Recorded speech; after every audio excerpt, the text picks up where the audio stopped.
Assalamualaikum, salam Malaysia Madani. Berita pagi bersama saya, Awatif Eza. Kegagalan sistem pengairan longkang di Taman Melawati, Selangor yang tersumbat dikenal pasti sebagai punca tanah runtuh di kawasan tersebut.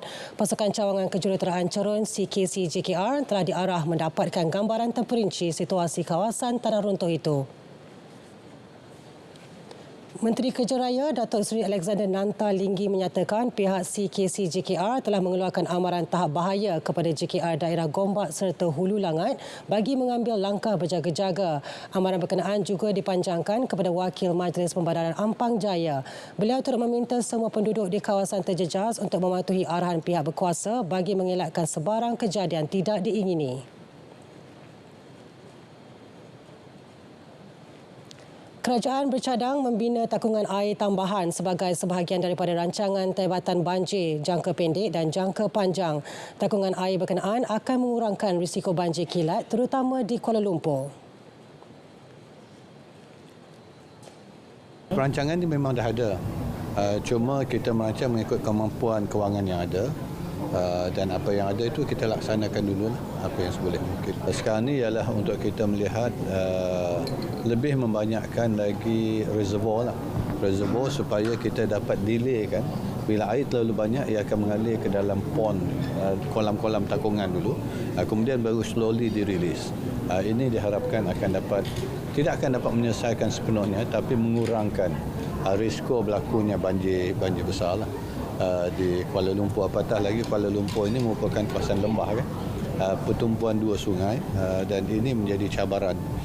Datuk Seri Fadilah memaklumkan kebanyakan takungan air tersebut akan dibina di Ibu Negara di bawah pengawasan DBKL. Kerajaan pastikan kebajikan penduduk terjejas banjir tidak tercicir. Timbalan Perdana Menteri Datuk Seri Dr. Ahmad Zahid Hamid turut menasihatkan penduduk terjejas banjir mematuhi arahan dikeluarkan Agensi Pengurusan Bencana Negara, NADMA dan agensi penguatkuasa lain. Walaupun saya kini berada di Manila, saya terus melakukan pemantauan secara dekat dengan semua pegawai-pegawai yang terlibat untuk menentukan bahawa tidak ada seorang pun mangsa yang tertinggal, yang tidak disantuni, dan saya harap segala arahan yang dibuat oleh NADMA dan agensi-agensi penguatkuasa yang lain dapat diikuti oleh masa-masa banjir. Menurut Datuk Seri Dr. Ahmad Zahid, semua jentera telah digerakkan ke lokasi banjir bagi menempatkan penduduk terjejas di PPS. Ia susulan perubahan iklim monsun timur laut atau MTL diramal bermula penghujung Oktober berbanding November seperti kebiasaannya.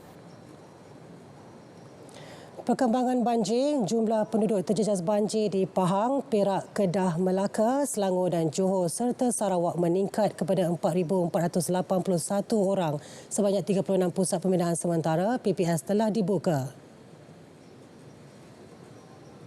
Di Temerloh, Pahang penduduk terjejas banjir terus meningkat kepada 1,487 orang daripada 438 keluarga. Mereka kini berlindung di 8 PPS. Di Perak, bilangan penduduk terjejas banjir juga meningkat. 1,013 orang berada di 7 PPS yang beroperasi di 4 daerah. Di Kedah pula, bilangan penduduk terjejas banjir tidak banyak berubah. 1,387 penduduk daripada 438 keluarga berlindung di 11 PPS meliputi Pendang, Pokok Sena, Kota Star dan Baling. Dalam pada itu, di Johor, penduduk terjejas menurun kepada 15 orang daripada 2 keluarga. Hanya 1 PPS masih beroperasi di Batu Pahat. Di Jasin, Melaka, jumlah penduduk terjejas menunjukkan penurunan kepada 197 penduduk daripada 56 keluarga.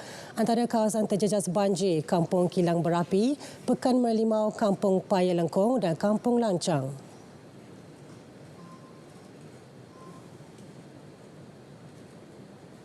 Di Ibu Negara, beberapa jalan di Kuala Lumpur dinaiki air susulan hujan lebat berterusan. Hujan lebat menyebabkan aliran trafik terganggu antaranya di Jalan Parlimen menghala ke Bukit Aman, Jalan Perak dan Lebuh Raya Sultan Iskandar. Beberapa kawasan sekitar Selangor juga dilanda banjir kilat dengan 88 orang telah dipindahkan, antaranya di Istana Court, UK Bistari dan UK Perdana Hulu Klang. JBPM Selangor turut memaklumkan 21 murid di sebuah tabika kemas Kampung Klang Gate dipindahkan ke kawasan selamat ekoran bilik darjah mereka dinaiki air. Beberapa negara ASEAN menunjukkan minat menyertai BRICS selepas Kuala Lumpur menyatakan hasrat untuk menjadi sebahagian daripada blok ekonomi itu. Jelas Perdana Menteri, tumpuan ASEAN kekal kepada pemantapan ekonomi serantau bersama-sama rakan dialog untuk memastikan hubungan antara negara tidak terjejas. Tumpuan ASEAN adalah pertumbuhan ekonomi. Economic fundamentals menjadi suatu ukuran atau kriteria utama dan kita tidak mahu ASEAN menjadi gelanggang percaturan atau pertembungan kuasa-kuasa besar. Dulunya Amerika dan Soviet Union, sekarang ini Amerika dengan negara China. Sebab itu hubungan kita dengan negara China terus kita tingkatkan dan sekarang apabila kita mendekati BRICS dan beberapa negara ASEAN sudah mengambil keputusan yang sama. Perdana Menteri turut memaklumkan hasil lawatan ke sidang kemuncak ASEAN ke-44 dan ke-45 baru-baru ini. Selain menekankan kepentingan memperkukuh perjanjian perdagangan bebas ASEAN dengan rakan-rakan dialog termasuk Kesatuan Eropah, Malaysia turut memberi tumpuan kepada usaha meningkatkan jalinan digital dan grid tenaga antara negara anggota pada sidang kemuncak itu. Jawatan Kuasa Pilihan Khas akan memainkan peranan penting dalam meneliti Belanjawan 2025. Yang di-Pertua Dewan Rakyat Tan Sri Johari Abdul berkata, jawatan kuasa berkenaan akan menambah baik dan mengukuhkan fungsi institusi parlimen serta memastikan wujud aspek semak dan imbang. Jawatan kuasa ini terdiri daripada 9 ahli parlimen iaitu 6 wakil kerajaan dan 3 pihak pembangkang bagi memberi fokus pembentangan kali ini. Saya ingin melihat dan saya memohonlah kepada Select Committee ini dalam bajet ini melihat fokus apa lagi yang boleh mereka bantu bukan sahaja kementerian tetapi masyarakat elas yang boleh memberikan dorongan dan inspiration kepada rakyat untuk melihat angle ni kita terlepas pandang, angle ni kita miss.